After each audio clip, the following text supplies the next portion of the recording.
So dudes, I had the privilege of playing Far Cry 6 a little bit early thanks to Ubisoft. So if you don't know anything about the game, well, there's a lot of stuff you can do.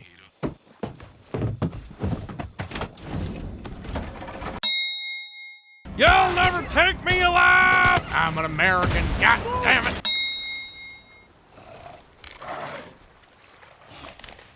Nice boy.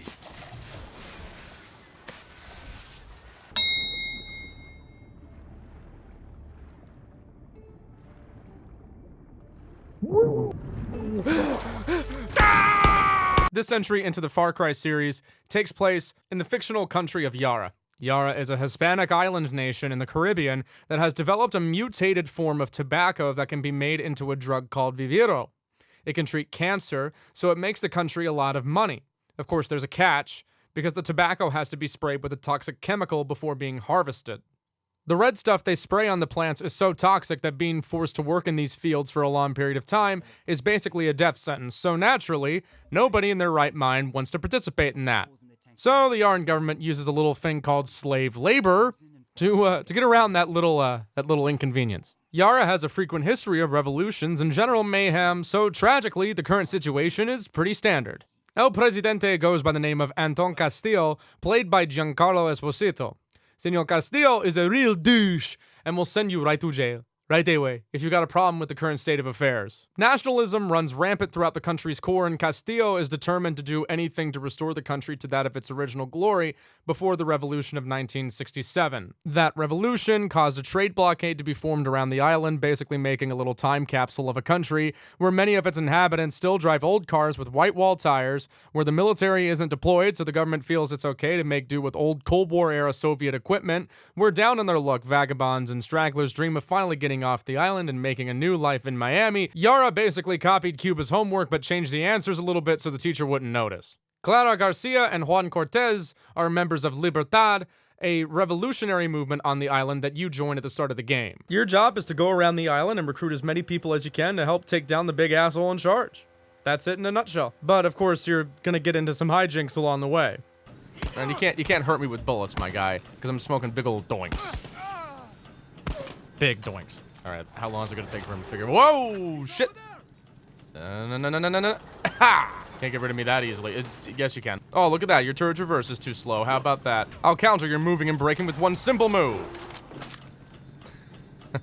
They never see it coming.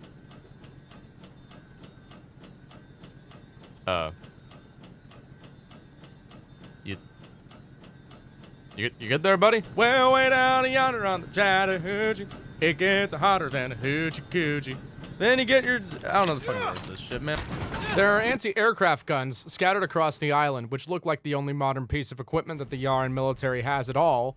Traversing the map via the air is impossible if these things are up, considering they'll just blast you out of the sky.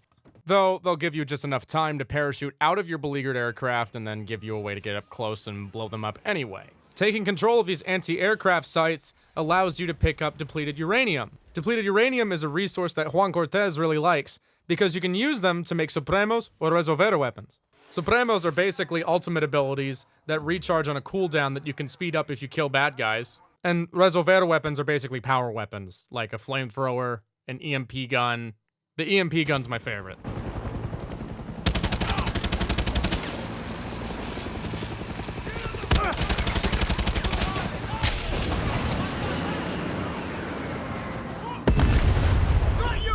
Far Cry 6's map is big. Like, say what you want about Ubisoft open world games, I'm sure you've played one before, but if you haven't, a criticism Ubisoft tends to get a lot with these games is that the missions get really copy-pasty. You get your typical clear this area full of bad guys to get a fast travel location and a shop and stuff like that. But to me, Far Cry 6 is more than the individual little buttons you see on the minimap. Each region of Yara has a very distinct flavor to it. Madrugada in the west is where the tobacco is grown. It's farming country. El Este is highly mountainous, rainforests. Valle de Oro is swampy. And Esperanza is the capital city and obviously quite urban. As far as traversing Yara is concerned, you can use horses for rural, uneven terrain, and of course cars for the main roads. Hey, nice bike. Bet my horse is faster. You wanna go? You wanna go? Let's go. Clara. I didn't even cut you Yamaha off. I was going in a straight line. It's swarming with Man, I hate when soldados. people act all dramatic as shit. Good girl. I ordered this car on Carvana 12 hours ago, and now... Oh. Thank you. All right, have a nice day. Making my way downtown. Face... Ow! What the fuck? What? What you honking? Oh.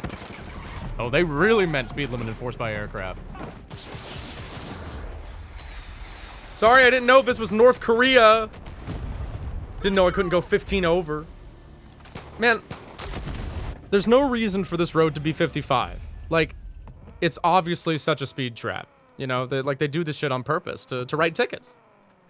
That's the only reason it's there. I mean, look at that. They have a tank. Like, I'm pretty sure that's not street legal and my tax money is going to that. Does that make any fucking sense? There's been a spilling of cranberry sauce on the I-95.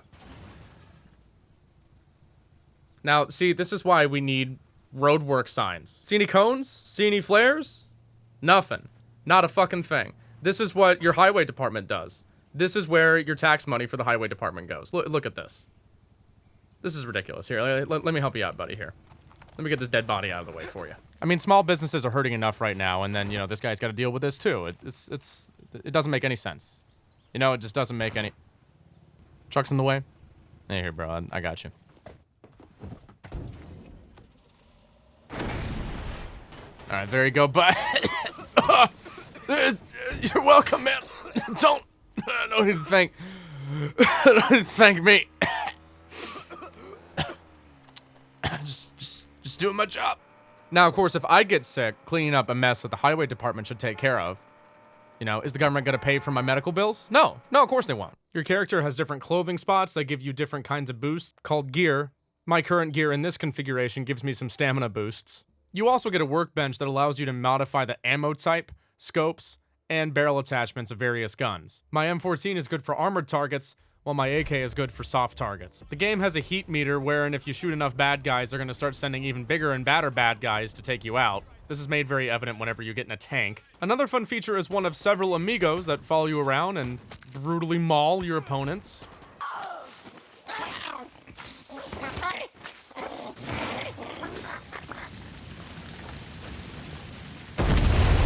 Or a cute little dog that distracts enemies for you.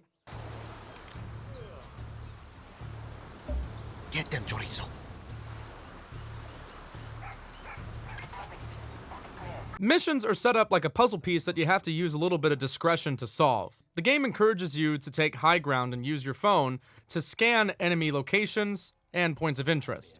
The only thing that really irritated me in the mission designs were any missions where I had an AI person follow me around. There's a mission where you have to retrieve a piece of intel on a dock, which is obviously surrounded by, you know, water. So while I was Splinter Celling it up trying to swim up to the dock undetected, I had also neglected that my companion ate a devil fruit and was incapable of swimming, which prompted her to full send through the entire enemy compound.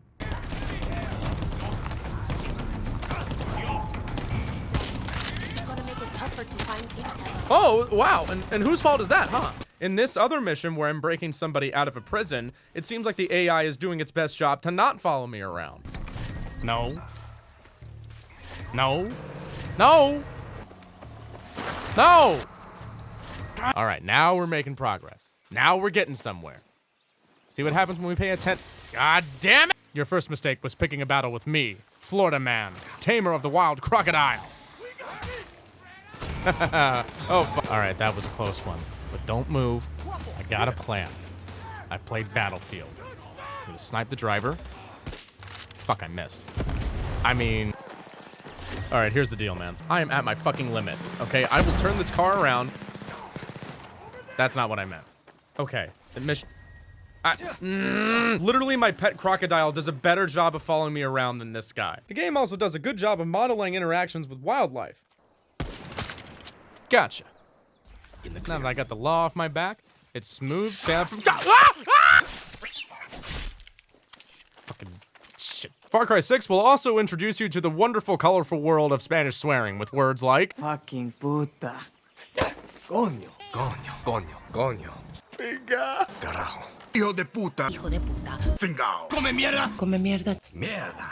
If you want to make things easier on yourself, you don't have to. I didn't do it. When you get to your first guerrilla hideout in Far Cry 6, I would suggest getting the Hideout Network upgrade, which can give you fast travel locations to uncharted territory on the map.